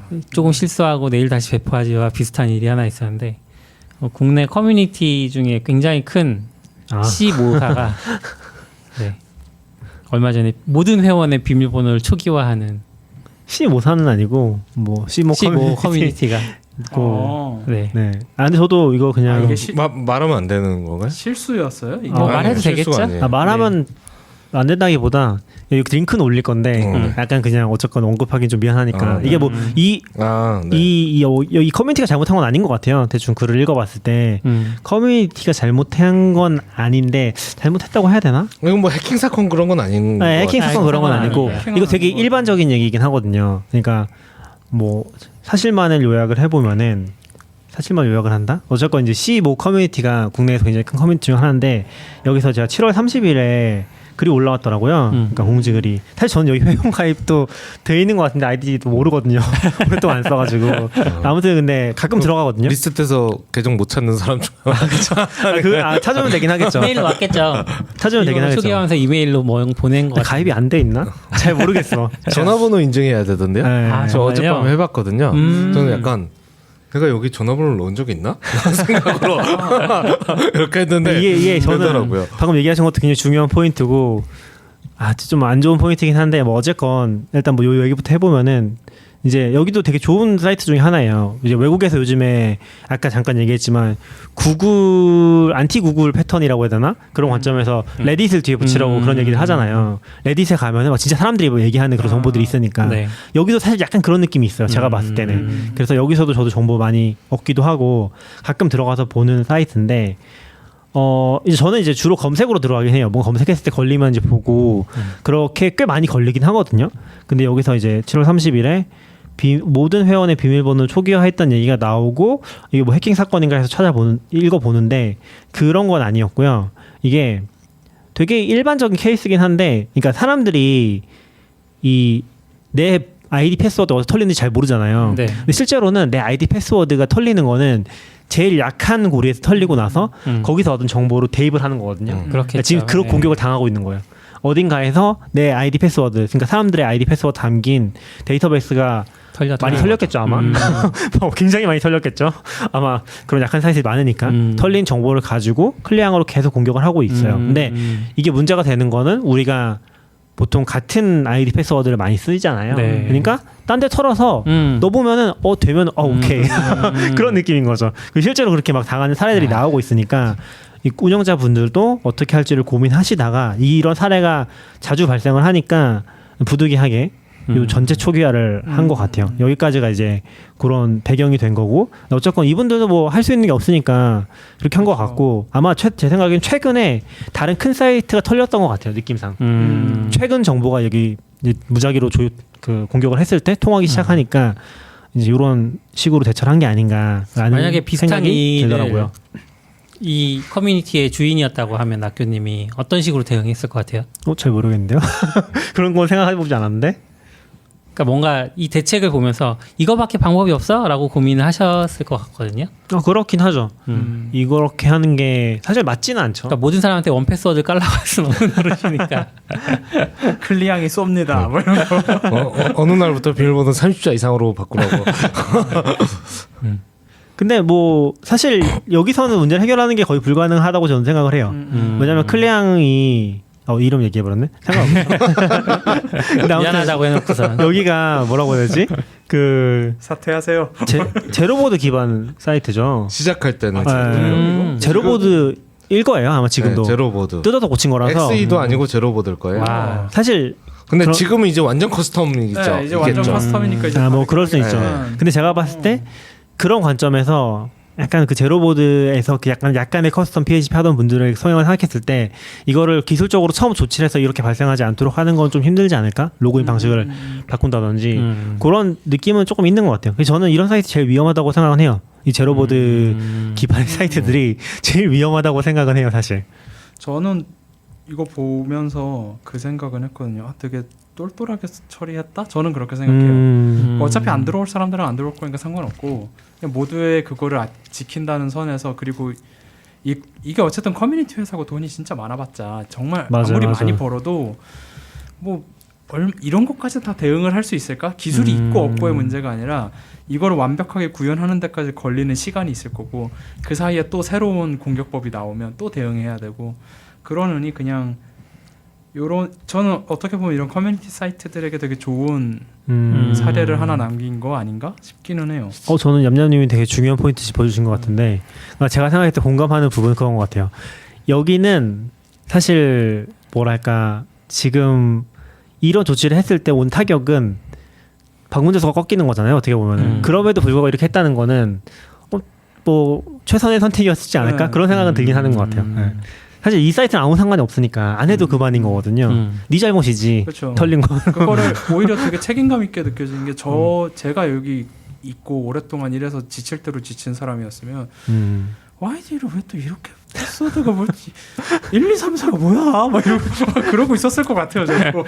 근데 그럼에도 불구하고 거기서 뭔가 이런 해결책을 찾았고 이게 매우 효과적이고 모두에게 적용될 수 있다는 거에서 이건 저 진짜 똘똘하다고 최승우님이 생각했어요. 지금은 노드로 개발한 자체 엔진이라고 알려주셨어요. 그 정도였나요? 그렇다고 하면 저는 이 비밀번호 리셋은 일종의 지금 리셋을 하고 이거를 그 재설정을 하려면 이메일로 뭔가 정보를 보냈을 거잖아요. 리셋을 해라. 네. 뭐 이런 식으로 했을 텐데 아니요, 안 보냈겠죠 이번엔. 이거는 그냥 리셋만 해버리고. 리셋을 했으면 리셋된 비밀번호를 찾을 방법이 필요하잖아요. 패스워드 그러니까 들어와 지금 여기 보면은 비밀번호 찾기로 해서 다시 하라고 돼 있는 거 보면은 그러니까 비밀번호 찾기를 눌렀을 때 본인 확인. 본인 확인을 이제 이메일이나 전화번호로 아니요. 하겠죠? 전화번호로. 아. 그러니까 이게 약간 법적인 이슈랑도 엮여 있는 걸로 아는데 지금 국내에서는 사용자 수 10만인가 MAU 기준이 있을 텐데 그걸 넘으면은 본인 인증을 필수적으로 해야 돼. 그렇기 때문에 여기도 아마 대상이 될 거고 전 되게 싫어하는 법이긴 한데 그거랑 또 엮여 있는 거죠. 뭐 어쨌든 이제 전화번호로 인증을 한다고 했을 때 일종의 그 일회성 투팩터를 인증을 넣은 거잖아요. 아니에요. 그 일회성 투팩터가 아니죠. 그냥 본인 아닌가요? 인증이에요. KT의 본인 인증. 그거는 본인 인증. 인증이다. 네, 그 진짜 나를 인증하는 거예요. 그러니까 전화해가지고 12 누르세요 그게 아니라 네네. 진짜로 본인 실명 인증. 네, 실명 인증. 실명 6자리 인증. 보내는 그거. 네. 그게 아니구나. 그걸로 재설정을 하라는 걸 거예요. 제가 이제 맞죠? 투팩터 얘기를 네. 투팩터 얘기를 했던 이유는 투팩터를 넣지는 못했을까라는 생각을 한 거예요. 인증 과정에. 투팩터는 없나요 혹시? 가입돼 있으시니까. 없었던 것 같은데. 그러니까 만약에 투팩터를 넣었으면 물론 자체 개발한 엔진이라고 생각하지 못했을 때는 PHP 마개조가 힘들겠다 뭐 이런 생각할 수 있겠지만 지금 노드로 개발했다고 하니까 그러면은 투팩터를 하나 넣어서 뭐 전화번호로 인증하거나 아니면 이메일로 이렇게 해서 비밀 코드 보낸 다음에 그걸로 들어오게 하면 비밀번호 털린 거에 대해서 어느 정도는 커버가 되지 않았을까라는 생각을 해서 그것도 가능성은 있죠. 지금 약간 면접 같은 느낌이긴 하네. 전화번호 보내는 거 말씀하시는 거예요? 예. 뭐 이렇게 코드 4자리나 6자리 그걸 전부한테 발송해 주라는 거죠? 전부한테 그냥 인증 단계에서 그거를 하는 거죠. 그러니까 이제 모두가 앞으로는 그러니까 이해했어요. 그러니까 실명 인증하지 말고 네. 투팩터 해도 되지 않냐. 네. 투팩터가 있었으면 리셋을 할 필요가 없었는데 아직 투팩터가 근데 투팩터를 하더라고 해도 잘 안 하니까 사람들이 그러니까 우리도 잘 안 하는 사람 엔지니어 중에서도 안 하는 그러니까 많죠. 소프트웨어 엔지니어 네, 네. 중에서도 안 하는 사람이 정말 그러니까 많은데 방문자 수 감소는 어쨌든 일어날 일이었고 제가 볼 때는 근데 이제 근데 투팩터를 했으면 어땠을까? 일회성으로 얘기하신 건 되게 합리적인 방법일 것 같아요. 네. 일회성으로 문제가 터졌으니까 모든 사람한테 다 투팩터를 한번 거는 거죠. 강제로. 그러니까 보통 투팩터도 활성 안 해놓지만 근데 이제 또 문제가 되진 않긴 하겠네요. 왜냐면 본인 인증을 하니까 전화번호 다 있을 거고 이게 되게 한국적이라니까요. 그러니까 어떻게 보면 그렇게 생각하면 리셋을 안 하고 어느 날 지금부터는 모든 계정에서 인증해야 쓸 수 똑같잖아요. 그렇죠. 똑같은 네, 거죠. 리셋 똑같죠. 하나 안 하나 네. 똑같으니까 해도 되긴 하죠. 음. 그러면 왜 리셋한 거지? 그러니까 약간 그 기능을 개발하는 동안 계속 그쵸. 걸리고 있을 테니까 네. 우선은 일단 요걸로 막는 거예요. 그러니까 보통 이런 조치의 단점은 이걸 하고 나서 투팩터를 가는 시간을 벌기 위해서 일단 해요. 하지만 다른 이슈가 터져요. 그럼 이제 투팩터가 밀려요. 그리고 나서 몇 년에서 똑같은 일이 터지긴 할 거예요. 비슷하게. 근데 그럼에도 불구하고 지금 이 방식이 이제 제가 똘똘하다고 말을 하긴 했지만 저도 얘기를 하다 보니까 결국 그 사람들이 원래 비밀번호로 바꾸면 아무짝에 쓸모없는 조치잖아 라는 생각이 그런 얘기도 있었던 것 같은데 네. 그러니까 약간 댓글도 한번 쭉 봤었는데 원래 비밀번호를 똑같이 바꾸면은 이게 효과가 없는 거 아니냐고 그러네. 그런 얘기도 살짝 봤던 것 같아요. 근데 이제 진짜 똘똘하게 했으면 그거 안 되게 했어야죠. 네, 그건 안 되게 할 수 있죠. 안 되게 했으면은 할 수는 있죠. 그렇게도 가능하긴 하죠. 네. 저도 여기서 뭐 결과를 뭐 찾아보거나 하지 않는데 뭐 인터넷에서 봤을 때는 이제 결국 여기서 잡아내려는 건 본인은 이제 여기 안 오는데 계정만 누구한테 뺏긴 거죠. 이제 걔네들은 이제 다시 들어오지 못한. 그러니까 실명 인증까지 끝나고 그냥 나는 이제 휴먼 유저인데 난 이제 더 이상 나 클릭 안 가. 휴면 유저. 휴면 유저인데 네. 안 간 지 한 3년 됐는데 뭐 예를 들어 누가 어떤 사람들이 해킹해서 요거를 봇 계정처럼 쓰고 있는데 여기서 따로 쓰고 있는 거죠. 근데 걔네들을 걸러내는 게 사실 뭐 걔네가 와서 글을 안 쓰고 들어만 와요. 아무 상관없잖아요, 사실. 여기 뭐 물건을 사는 쇼핑몰도 아니고 뭐 개인정보 터는 것도 아니고 뭐 아마 우리 뭐 정치 얘기하는 건 아니지만 그런 식의 사회 문제나 이런 거에 선동 같은 거를 하는 걸로 보수로 쓰거나 네, 그런 거 말고는 저는 별로 상상 그냥 뭐 광고하려고 할 수도 있지만 그런 거를 잘라내는 게 목적이 아니었을까. 근데 뭐 얘기해 주신 거 되게 재미있는 것 같긴 해요. 그러니까 저도 그 생각을 안 했던 것 같은데 이미 털린 걸 막는다는 관점에서는 재밌는 것 같아요. 그 생각은 안 했던 것 같거든요. 저는 털린 것도 이걸 거니까 본인 인증을 못하면 이제 못 쓰니까 그런 부작용을 막기 위해서. 그리고 승우님 얘기하신 매직 링크는 진짜 여러모로 도움이 되는 아, 거죠. 그렇죠. 근데 이게 이 매직 링크가 단점이 내가 안 쓰는 이메일로 가입된 사이트여서 아무짝에 쓸모가 없더라고요. 그 이메일 서비스에 예를 로그인하려고 네. 힘들어. 예를 들면 라이코스다. 그죠, 그죠. 라이코스 요즘 어딨지? 라이코스 없어지지 않았어요? 없죠. 네, 없어졌을 거예요. 그래서 그런 것들이 이제 좀 문제가 되고, 그러니까 뭐든 나를 인증하는 거 이거는 항상 결국 가상으로 갈수록 나를 인증할 뭐 하나가 필요한 게, 저 예전에 이제 주민등록증을 잃어버려가지고 재발급하러 갔는데 신분증을 달라는 거예요. 주민등록증을 잃어버렸는데 신분증이 하나도 없는데 중학교 때 학생증을 어떻게 찾아서 가지고 갔더니 그걸로 또 되더라고요. 그러니까 근데 이제 뭐 지문도 있고 뭐 원래 등본도 있고 뭐 있고 하니 가족관계 증명서든 뭐든 뭔가 방법은 있을 텐데 뭐든 하나가 더 있어야. 맞아요. 모든 하나가 더 있어야 돼. 그게 사실 서비스 만드는 입장에서도 되게 어려운 것 같아요. 약간 처음에 서비스를 런치하면 사람 한 명 한 명 들어오는 게 너무 소중한데 이메일 허들을 넣어? 이메일 인증까지 해야 쓸 수 있다고? 일단 쓰게 하고 나중에 인증할까? 근데 그렇게 하면 뭐 실제 뭐 엄청 잘 되지 않아도 서비스가 좀 되기 시작하면 이거 이 사람이 이 사람이 알 수가 없어요. 아니면 네, A, B, C, D인데 A, B, C, E가 와서 나 E인데 사실 B, D라고 잘못 쓴 것 같아. 바꿔줘. 그걸 어떻게 바꿔주지? 바꿔줄 수 있나? 그리고- 바꿔줘도 되나? 막 이런 생각을. 그리고 엔지니어로서 예측을 하는 게 있잖아요. 우리 회사가 라이코스보다 먼저 망할 거야. 이런 게 이런 믿음을 갖고 이제 이메일을 쓰는 건데 그 이메일 회사가 망한다는 상상을 다들 안 하고 있다가 실제로 망하는 걸 몇 개 보니까 이메일도 좀 의미 없어질 때가 가끔씩은 있고 좀 그런 게 있죠. 그래서 가끔 애플 아이디로 그 이메일 숨겨서 가입한 사이트들 저는 그거 종종 쓴 다음에 뭐 탈퇴하면 이메일 지우고 뭐 이런 걸 하는데 오. 그게 되게 좋다라는 생각을 하면서도 야 애플이 망하면 난 끝인가 이런 생각이 들어. 그런 게 어렵긴 하죠. 근데 저는 아무튼 요거를 보면서 저는 오히려 좀 사이트 운영자 관점으로는 별로 생각 안 하는 것 같고 그건 제가 사용자. 그렇죠. 사용자 관점에서 뭘 하면은 이런 데서 좀 더 안전할 수 있을까라는 거를 뭐 얘기해보면 좋지 않을까라는 생각을 했었어요. 그러니까 요거에 대한 어떤 원리라고 해야 되나? 이 공격이 발생하는 요 원리를 일단 잘 모를 것 같아서 그 컨셉을 알면 좋겠다라는 게 하나가 있고, 그러니까 이게 그럴 수 있어요. 엔지니어면 이 정도는 당연히 알 수 있을 것 같잖아요. 근데 뭐 사실 잘 몰라요. 진짜 야매로 배우신 분들은 패스워드랑 아이디랑 이제 그냥 DB에다가 올려서 쓸 수도 있어요. 그런 경우 아직 많을 거예요. 처음엔 네. 그렇죠. 그리고 제가 여기 뭐 네이버도 계셨던 것 같은데 네이버 얘기도 재미있게 들었던 것 중에 하나가 그 검색 엔진에 대한 이렇게 검색에서 인덱싱을 해서 검색을 하는 거잖아요. 근데 그거를 모르는 엔진도 되게 많다고. MySQL에서 라이크 걸어서 검색하는 거냐. 앞뒤 라이크. 그렇게 생각하시는 분도 있다고 하더라고요. 그러니까 이게 약간 자기 분야가 아니면은 조금 그런 게 그럴 수 있는데 요거 같은 경우는 이제 아까도 잠깐 얘기했지만 그냥 제 다른 사이트 털린 걸로 턴다는 거 그런 컨셉을 알아두면 좋은 것 같아요. 그리고 이제 저도 옛날에는 패스워드 관리를 어떻게 했냐면은 제가 원래 쓴 패스워드가 조금 한 10글자짜리가 있고 그 앞에다가 사이트 두 글자 붙이는 거 이런 걸로 많이 했었거든요. 그렇죠. 근데 그것도 털리겠죠 결국에. 털리겠죠. 사이트 이름 바꾸면 되게 짜증나겠네요. 사이트 이름 바꾸는. 아 그런 이거 왜 안 되지? 아 이거 왜 안 될 거야?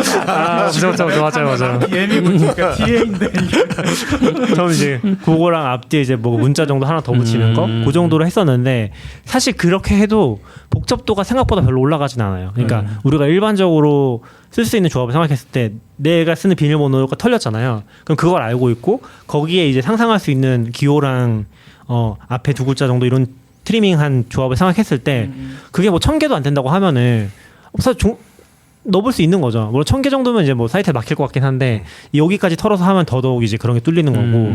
그러니까 뚫리는 것도 또 두 가지가 있는데 이 사이트에 DB를 털어다가 계속 이제 조합을 넣어가지고 터는 방법이 있고 보통 그거. 네, 보통은 그거니까 이제 회수 제한도 없잖아요. 근데 거기서 1000번이면은 그냥 그건 뚫린 거나 마찬가지인 그건 뚫린 거죠. 거죠. 네, 그건 뚫린 거나 마찬가지인 거고. 근데 이제 그렇지 않고 이제 사이트에서 직접 공격하는 경우는 그나마 괜찮은 경우인 것 같긴 한데 여기도 뭐 그런 제한이 잘 안 걸려 있다 그러면은 뭐 뚫릴 수 가능성이 굉장히 높은 거죠. 근데 저는 약간 기본적인 해식만 해도 뭐 암호화 그걸로 가긴 하지만 DB를 털어도 10,000명 중에 난 1명이잖아요. 그러면 나는 1000번에 뚫려도 1000번 10,000번 해야 되죠. 1000개 10,000번씩 해야 다 찾잖아요. 근데 저는 해커 관점이라고 생각하면 100% 털 필요가 없거든요. 뭐 레인보우 테이블에 예를 들어 그러니까 쉬운 번호 그쵸, ASDF 막 이런 거만 찾아내면 되지. 맞아요. 거기서 마지막 한 놈 얘는 30장가 얘는 그쵸. 죽어도 안 풀리네 이러면서 걔를 풀어보려고 하진 않는다고 생각하긴 하거든요. 제일 약한 고리만 네, 그렇죠. 풀어보는. 거기서 몇 개 털 수 있는 거 자기는 알고 있으면 쭉쭉 돌려서 끊어내고 맞아요. 나머지는 버리거나 아니면 또 딴 데 야 이거 좀 어려운 거야. 그리고 팔 수 있고 뭐 심지어 그러겠죠. 제일 좋은 정보가 있으니까 다른 사이트 그쵸. 비밀번호 그거 가지고 있으면은 거기에 있는 뭐 개인정보 조합하거나 그런 식으로 조합만 해도 실제로는 이걸 뭐 엔트로피라고도 하는데 조합할 수 있는 개수가 너무 적은 거죠. 그렇게 했을 때 뚫릴 가능성이 굉장히 높다라고 생각해요. 해커는 나를 털려고 하는 게 아니라 이 사이트에 있는 제일 약한 사람을 찾으려고 하는 게 일단 1차 목표니까 저는 개인적으로 패스워드 관리를 진짜 못하겠다라고 하면 그냥 크롬에서 다들 크롬 브라우저를 쓴다는 전제하에 크롬에서 제공하는 패스워드 매니저 그냥 쓰시고 자동으로 만들어주는 거야. 사파리에서 쓰는 거 쓰시고 자동으로 만드는 거 자동으로 만들어도 되는 사이트가 있고 또 아닌 데가 있어요. 그래서 네이버 같은 데는 내가 이제 들어가서 항상 어디서든 들어갈 수 있고 내가 진짜 위급할 때 들어가야 되고 이런 데면은 내가 어떻게든 들어갈 수 그쵸, 있어야 기억할 되는데 수 있어야 되는 네. 암호를 써야죠. 저는 대체로 IT계에서 한글이 되게 좀 취급이 안 좋다라고 생각은 하지만 패스워드계에서 한글은 정말 좋거든요. 맞아요. 그냥 한글 문장으로 패스워드를 만드세요.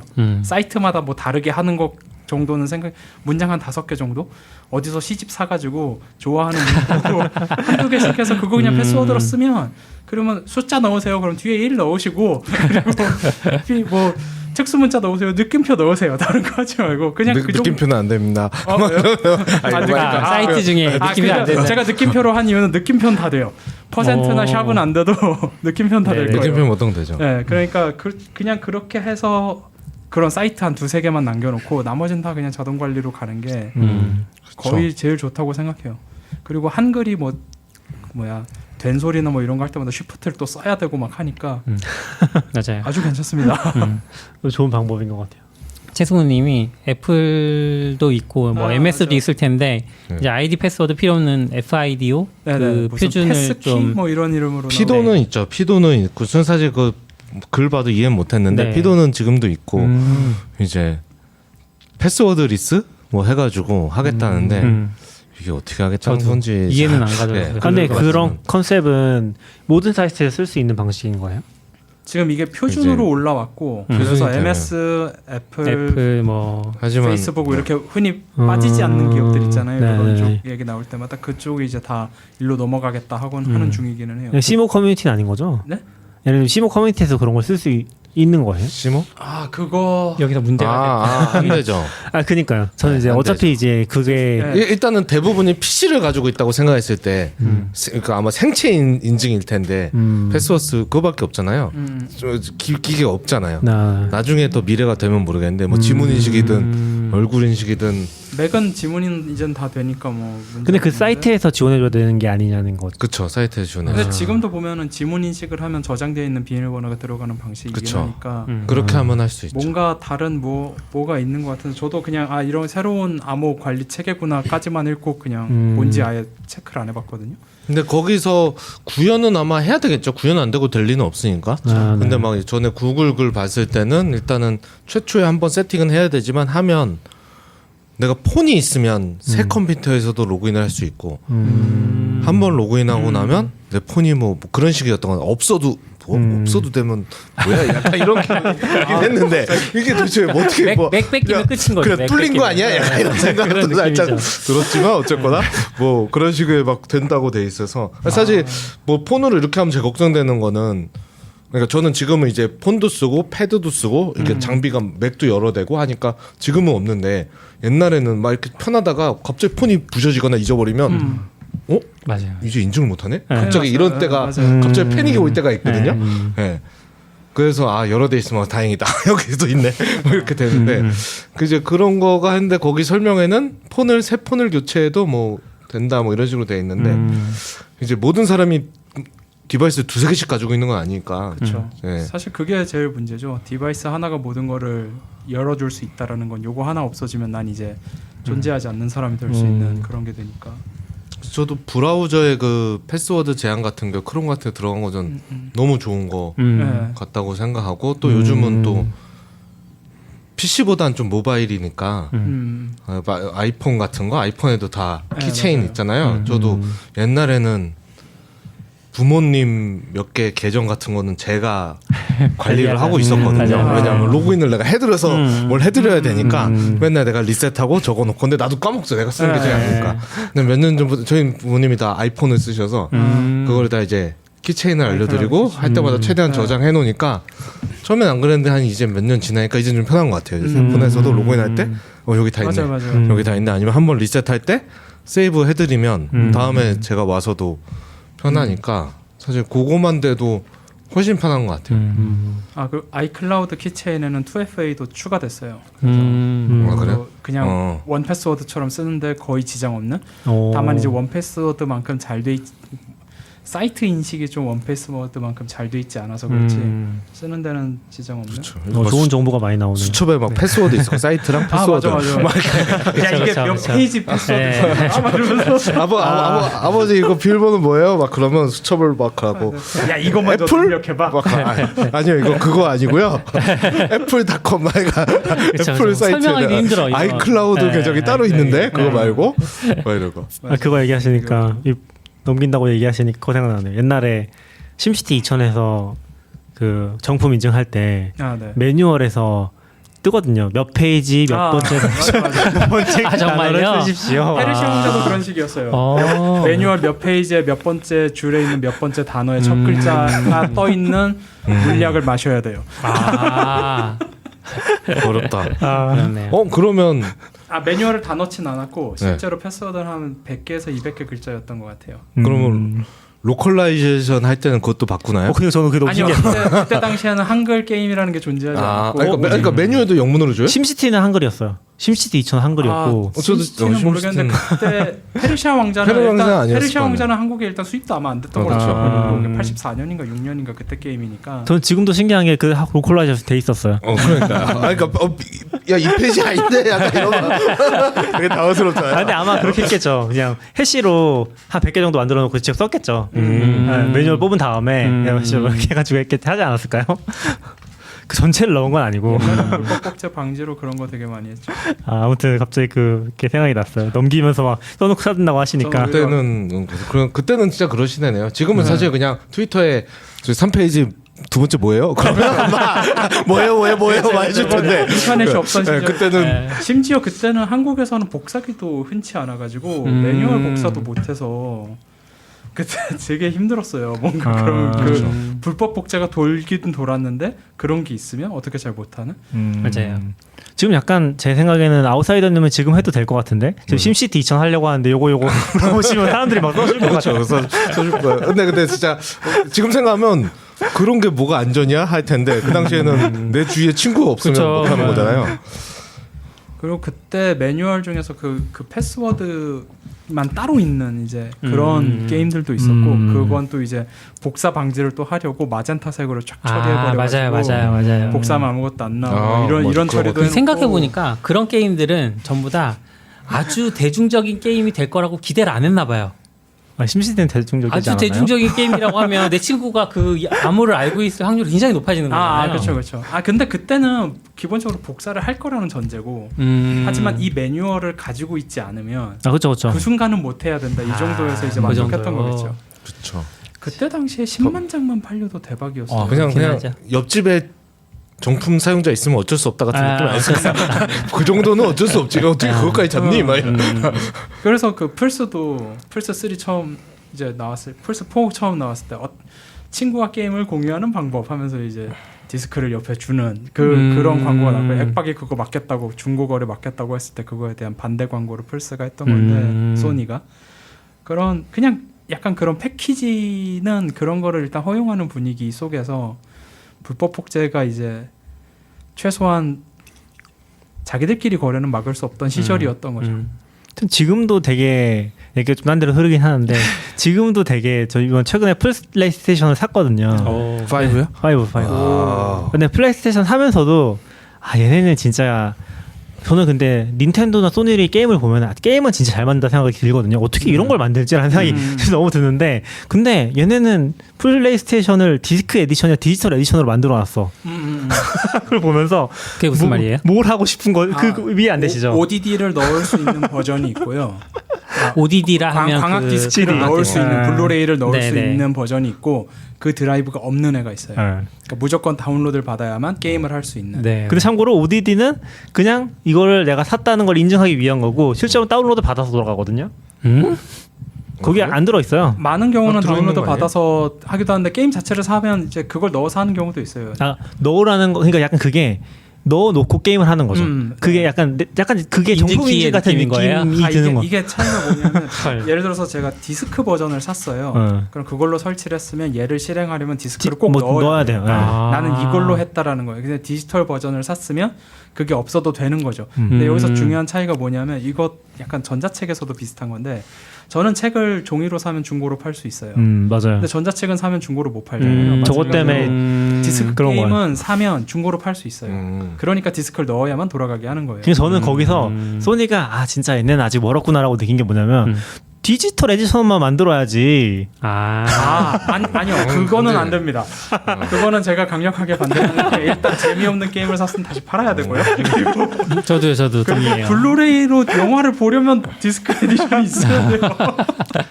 그리고 이게 약간 게이머들의 여태까지 해오던 그게 있어서 그러니까. 네, 저도 스위치를 그냥 누가 이렇게 하면 남의 거 이렇게 하면 해봤지 스위치를 직접 이렇게 만들어서 네네. 할 때가 없었는데 처음 이게 누가 스위치를 사서 같이 하는데 가니까 말한 것처럼 그건 칩이죠. 칩이 아니라 칩도 조그맣게. 있고 다운로드가 있는 거예요. 그 다운로드가 좀 싸. 그렇죠. 좀 싸죠. 맞아요. 그럼 칩을 왜 사는 거지? 팔기 위해서. 아무리 해도 모르는 거예요. 우리 형한테 전화했어. 형, 왜 이걸 산 거야?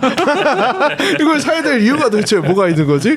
했더니 이게 뭐 하드 용량 한계도 있고 여기에 다 할 수도 없고 또 로딩도 느리고 딱딱 바꿔서 하는데 나는 이게 나도 보면 스위치 하는 사람들 이렇게 막 열면 칩들이 쫙 카트리 막 있고 그랬는데 다 다운로드 받으면 되는 거 아니야? 약간 저도 이렇게 나균님하고 비슷하게 생각하는 거죠. 하드가 있는데 이거를 왜 칩을 가지고 다닐 거지? 근데 실제로 해보면 그냥 다운로드 받아서 하는 게 편해요. 내가 좋아하는 엄청 게임은 편하죠. 그렇게 있는 게 훨씬 좋고 기본적으로 ODD가 그렇게 속도가 빠르지 않기 때문에 당연히 디스크가에서 로드하는 게 당연히 더 좋고 로딩 시간도 그리고 이게 플스 게임은 플스도 모든 게임기에서 모든 3D 게임을 하면은 일단 예를 들어서 오픈 월드 게임을 한다고 하면 멀리 있는 것도 보여야 되니까 우선 모든 걸 저해상도로 로드를 먼저 끝낸 다음에 하나씩 다시 고해상도로 올라가는 이런 과정을 하거든요. 그러니까 디스크가 느리면 없던 물체가 점점 생기거나 돌이 점점 모양을 잡아가는 그런 모습이 보여요. 그래서 그런 게 약간 게임의 경험을 좀 망치는 경우도 있거든요. 저게 뭐지? 뭐 이런 저기였어. 뭐 이런 거. 근데 저는 있는 거고. 그거를 넣으면서 느꼈던 게 넣고 나면 다운로드를 뭐 한 10기가 20기가 또 받더라고요. 그러니까 이게 약간 이럴 거 아니요, 그건 패치예요. 요즘은 패치가 가능해서 그걸 받는 거고 옛날에는 이제 그게 안 됐던 시절이 있고. 그러니까 약간 그러니까 사실 다운로드 장점 중 하나가 또 바로 할 수 있잖아요. 그러니까 안 기다리고 그렇죠. 그런 거 생각하면은 사실 이제 디스크를 할 이유가 없긴 하죠. 네, 많이 없어요. 약간 이제 얘기하신 것처럼 매니아의 뭔가 그런 것도 있고 중고로 팔 수 있는 것도 있고 그런 장점이 있긴 한데 승우님은 이제 또 게이머들은 이제 특전 같은 거 되게 중요하게 생각하니까 맞아요. 그런 게 패키지의 있을 수 있죠. 특전. 패키지의 특전 같은 것도 중요하긴 하죠. 근데 저는 너무 불안한 게 이제 CD를 뺐다 꼈다 해야 되잖아요. CD는 저도 이제 그걸 생각하면서 CD로 디스크 에디션 사고 심지어 10만 원, 20만 원 더 비싸. 생각하면 근데 이거 약간 하이브리드처럼 비슷한 것 같은 게 이거 그냥 디지털 에디션 사고서 다운로드 받아서 보는 손해를 생각하면 그래도 그래도 싼 건 아닌가? 그래서 국제전자 잘 모르겠네요. 가는 거 아닌가요? 국제전자 가면 디지털보다 한 20, 30% 싸니까. 근데 디지털 버전이 이제 20% 정도 싸다는 거는 이제 플스 5쯤 되면 게임이 아마 6, 7만 원 넘어갈 거예요. 하나당. 그런데 게임도 한 20% 정도 할인을 할 거거든요. 그러니까 20개 정도 하면 한 그쵸. 그때까지는 맞아요. 그런 식의 걸 생각해야 되는 거죠. 근데 아무튼 CD를 바꾸는 게 좀 번거롭고 CD가 없으면 이렇게 안 해도 되는데 사실 그런 생각은 좀 많이 들더라고요. 그리고 저는 게임기 한 번 사면 많아야 4개 정도 해요. 플스 3 했을 때도 한 4개? 4개 정도 그렇게 생각할 수도 있겠네요. 그러니까 많이 하진 않으니까. 그럼 사람에 따라서는 디지털 에디션이 훨씬 좋을 수 있고 어떤 사람은 ODD가 꼭 필요한 사람도 있고 영화 볼 때는 아직까지는 ODD가 필요고 저는 사실 블루레이를 그대로 다운받아서 재생 좀 했으면 좋겠어요. 차라리 그거를 6, 7만 원에 팔아. 그럼 내가 살게. 왜 그걸 자꾸 막 2기가로 줄여가지고 그러니까 2기가로 줄인 게 싫은 게 아니라 2기가로 그렇게 옵티마이즈 된 버전도 필요하지만 가끔은 진짜 막 사치 부리면서 60기가짜리를 그대로 보고 싶은 날이 있는데 다릅니까? 느껴집니까? 제가 4K에 대해서 굉장히 회의적이었었는데 그냥 갑자기 4K를 하나 샀어요. 그리고 코덱이랑 이런 걸 쭉 해봤어요. 그랬더니 이게 컬러 스페이스가 이제 8비트에서 10비트로 늘어났더라고요. 그래서 이게 뭐 큰 차이 있겠어? 하고 나서 틀었는데 이런 어머나 색감이 많이 다르네? 그러니까 해상도 제 입장에서 해상도는 중요하지 않았다고 생각했던 게 헐리우드 영화는 기본적으로 다 2K로 찍어요. CG를 4K를 하면 비용이 너무 많이 들기 때문에 모든 예전에도 계속 주장하는 거긴 하지만 일단 2K로 찍어요. 네네. 그러니까 4K가 계속 필요 없다라고 전 주장을 해왔어요. 근데 4K가 컬러 스페이스를 늘려버렸기 때문에 색감이 확실하게 달라요. 그래서 영화 보면은 주변에 배경에 붉은 게 많으면 사람도 붉어 보이거든요. 그러니까 색이 부족하니까 네네. 옛날에 이제 256 칼라로 모든 걸 표현하려고 할 때 이제 막 색이 한쪽으로 치우치는 막 그런 거랑 비슷한 거예요. 근데 10비트가 되면서 그게 확 줄어드는 거죠. 그러면서 훨씬 원래 색감이 보이고 해서 좀 의미가 있었어요. 요건 다음에 한번 또 기회가 되면 좋아요. 네. 네. 재미있는 얘기. 만들었다. 너무 이야기가 생각 같긴 해서 네. 어쨌건 네. 뭐 플스 얘기도 다음에 한번 또 해보면 좋을 것 같고 네. 뭐 조금 방금 전에 나왔던 얘기들 중에 전 좋았던 게 뭐 사파리나 크롬 얘기도 되게 좋은 것 같아요. 왜냐면 저는 이제 얘기를 하면서 꼭 원패스워드를 쓰시라. 근데 얘기도 되게 2년 전쯤에 낙교님이 브라우저 패스워드가 해킹당한 얘기하면서 브라우저가 제공하는 패스워드 매니저 쓰지 말라 이런 얘기를 우리가 나눴던 적이 있거든요. 기억나세요? 기억나진 않아요. 근데 그 이후로 브라우저 패스워드 매니저들이 엄청 발전을 한 거예요. 그게 라스트 패스가 해킹당했던 거 아니에요? 브라우저 쪽도 뭔가 있었어요? 취약하다 뭐 이런 얘기들이 있었어요. 네네. 근데 이제 지금은 굉장히 믿을만하고 어지간한 오픈소스보다는 오히려 브라우저 쪽이 나을 거니까. 그리고 브라우저 간에 공유도 잘 되잖아요. 그쵸. 내가 데스크탑에서 크롬 쓰고 모바일에서 크롬 쓰면 연동도 잘 되니까. 그리고 이거는 사실 아까 그 사이트에서 내가 제일 약한 고리가 되지 않기 위해 쓰는 거니까 그냥 나를 지키는 최소한의 수준? 돈 하나도 안 드는? 그거인 것 같아요. 맞아요. 그렇기도 하고 그런 거는 있지만 저도 그냥 이젠 쓰지만 이제 어쨌거나 거대 집중소가 생긴 거잖아요. 원패스워드. 원패스워드만 뚫으면 돼. 약간 이런 게 생기잖아요. 왜냐면 그게 거대해질수록 공격 타겟이 되니까. 그쵸. 저는 6까지는 뭐 걔네도 돈 벌려니까 어쩔 수 없었던 것 같은데 드랍박스에 놓고 싱크 썼거든요. 그러면 이제 제 기준에 이거죠. 둘 다 털려야 돼. 원패스워드, 패스워드도 틀려야 되지만 드랍박스도 해서 8까지 털려야 아니면 내 컴퓨터가 털리거나 두 개가 동시에 털렸을 때만 하니까 기분 느낌상 조금 더 안전하지 않나? 약간 이런 거. 그리고 내 거 하나 털라고 뭐 그렇게 열심히 들어오겠어? 같은 생각. 이런 생각이 있었기 때문에 그렇게 했는데 이제는 제가 아무리 물론 걔네도 한 번 하면 회사 망할 테니까 엄청 신경 쓰겠지만 뭐 이게 또 창가 방패인데 아마 분명히 저기 가면 저거만 뚫으면 진짜 우리가 라는 생각을 원패스워드에서는 이제 개인별로 볼트를 만들어 주잖아요. 네. 그 볼트에 대한 아무 그것도 따로 뭔가를 하죠. 다 따로따로 적용하는 느낌도 있거든요. 그쵸. 그건 제 당연히 포인트를 따로 따로 하겠죠. 하죠. 원패스워드 본사가 털린다 하더라도 그러니까 개개인별로 그런 식으로 또 하죠. 따로 거기서 이제- 털려도 이건 못 풀게 같은 그쵸. 어떤 네. 메커니즘들을 그런 해놨을 거라고 느낌들도 생각하는데 있어서. 일단 뭐 DB도 그렇잖아요. DB 암호화해 해놨지만 DB 통째 누가 가져갔어. 그러면 평생 걸려서라도 패스워드 어쨌든. 리셋하고 뭐 이런 거를 하잖아요. 우리도 신경이 쓰이고. 근데 만약에 볼트를 파일로 암호화돼 있지만 다 가져갔으면 보통 우리가 그런 걸 유출이라고 하지 않나요? 그것도 유출이라고 하죠. 네, 플레인으로만 네. 돼야 유출은 사실 아니니까. 제일 유저들이 경계해야 될 게 얘네 DB 털렸어. 그렇죠. 이거죠. 네. DB를 맞아요. 털었다는 거는 시간이 걸리지언정 내 패스워드는 끝났다는 거니까. 심지어 이게 되게 중요한 게 내가 입력한 패스워드가 아닌 걸로도 내 패스워드를 맞출 수 있어요. 결국은 약간 해시 암호화 기반이니까 기본적으로 없다고는 하는데 기본적으로 확률이 낮긴 하지만 존재할 수 우연히 있죠. 있을 수 네. 있는 거잖아요. 그러니까 내 패스워드가 아닌 걸로도 내 패스워드를 맞출 수 있는 그런 게 또 있다 보니까 근데 저는 어쨌건 약간 이제 좀 결론으로 넘어가 보면 제일 중요한 거는 어쨌건 거기에 돌아가는 메커니즘을 알고 있으면 되게 좋다.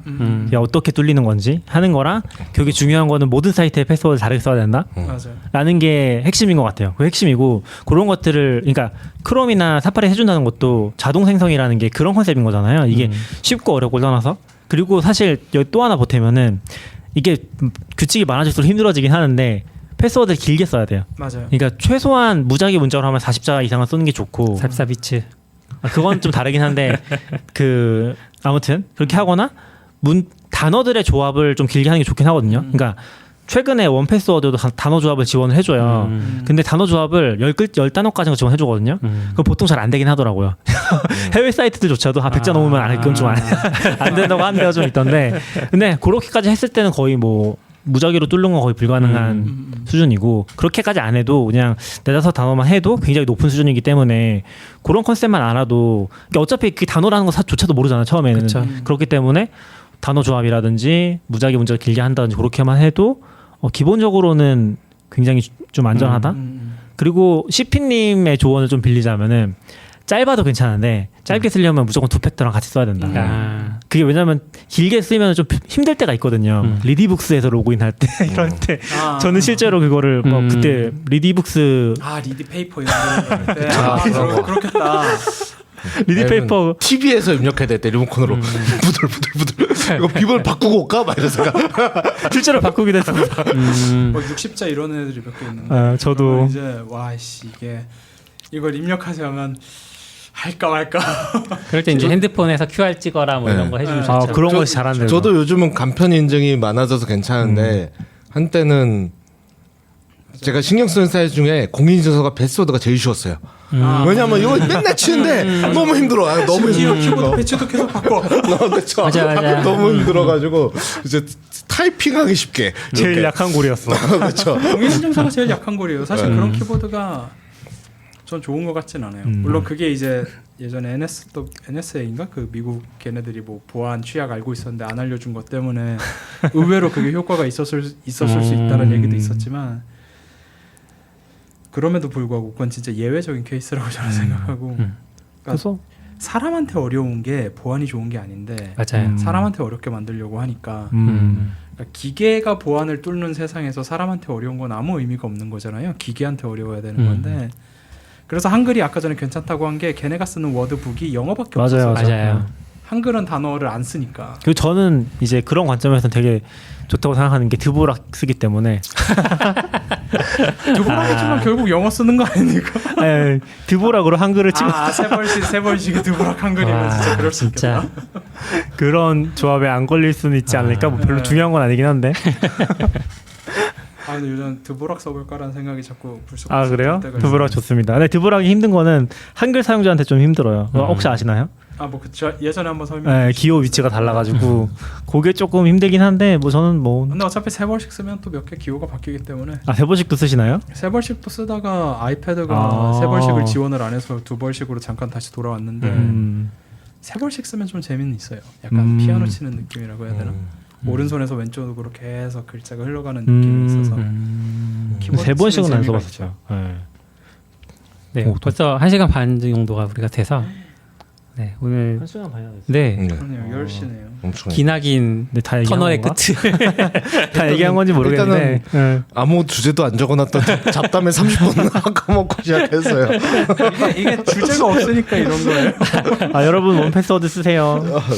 네, 그래서 좋았습니다. 네, 네. 원패스워드. 돈의 가치를 하죠. 네, 그러니까 저는 아니, 이게 원패스 꼭 원패스 아니어도 돼요. 뭐 라스트 패스. 아, 뭐, 맞아요. 네. 오픈 소스도 몇 개 있고. 아니, 요즘은 오픈 소스도 앱까지 다 만들면서 아, 오픈 소스 맞아요. 하더라고요. 저는 좀 얘기를 하고 싶은 게 뭐냐면 이게 대부분의 사람들은 잘 모르고 신경 잘 안 쓰거든요. 그나마 IT 쪽에 있는 분들이야 이런 거 좀 써야겠다고 생각하는데 아마 나실 거예요. 아까 부모님 관리해 주신다고도 하셨는데 그거 어떻게 할 수 없잖아요. 되게 근데 생각하면 이게 진짜 심각한데 그죠. 그런 생각 들 때가 있잖아요. 그래서 조금은 그렇게 알고 같이 퍼뜨리면 좋지 않을까라고 생각합니다. 아무튼 생각나면 공인인증서 비밀번호를 바꿔. 네. 아직도 있더라고요. 안 쓰는데 많아지긴 했는데 가끔 써야 돼가지고. 그 키보드 레이아웃 바뀌는 곳에만 쓰는 패스워드가 있는데 아. 그거는 한 2, 3년에 한 번씩 바꾸고 있거든요. 음. 좀 지났어요. 저도 그게 제일 무섭긴 하네요. 네, 오늘 얘기는 여기서 마치도록 하겠습니다. 지금까지 들어주셔서 고맙습니다. 네, 수고하셨습니다. 감사합니다. 감사합니다. 감사합니다.